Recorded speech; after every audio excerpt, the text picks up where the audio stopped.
handball en début de rencontre. Abalo, Narcisse par en dessous. Super. Oh, le tir à la hanche. Daniel Narcisse en puissance ou Luc Abalo aérien, les solutions ne manquent pas en attaque et les Bleus comptent jusqu'à 5 buts d'avance. Excès de confiance ou sursaut d'orgueil des Espagnols, la partie prend une toute autre tournure après 20 minutes. Aguinagal dépèse de tout son poids au poste de pivot et martyrise la défense tricolore. La machine française se dérègle. À Cambrai, Karabatic.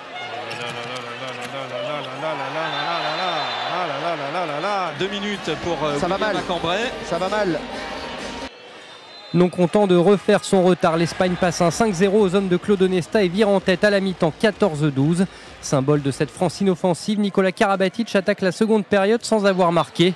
Mais son premier but redonne espoir aux Bleus. Ils retrouvent leur efficacité et repassent devant au tableau de marque. Et malgré 2 exclusions de 2 minutes simultanées, les Français ne craquent pas, bien aidés par un Cyril Dumoulin remplaçant Omeyer avec réussite. Dumoulin a fait une première grande compétition.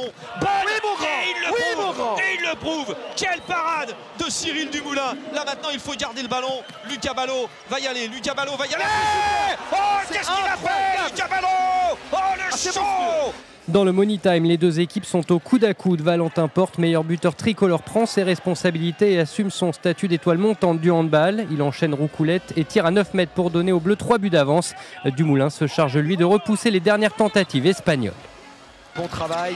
Attention, oh c'est ouvert, oh c'est ouvert. Oui, Dumoulin sur Valero Rivera. Luc Abalo donne lui le coup de grâce à des Espagnols dépités. La France s'impose 30-27 et tentera dimanche de remporter le 3e titre européen de son histoire. Vous étiez mené à la mi-temps, Valentin, et vous prenez presque les clés de l'équipe. Évidemment, tout le monde s'y est mis. Comment c'est possible pour un jeune joueur en demi-finale? Vous êtes novice. Comment vous avez vécu cette deuxième mi-temps? Bien, parce qu'on revient dans le match. Non, on s'est dit les choses dans le vestiaire. On s'est dit que c'était pas possible de faire les 10 dernières minutes comme on a fait. Donc il fallait qu'on retrouve de la solidarité, on a retrouvé notre jeu et voilà, il fallait oser de toute façon pour revenir. Donc j'ai osé des choses, j'ai eu un peu de chance par certains moments et voilà, ça a payé, on est en finale, c'est le plus beau jour de ma vie.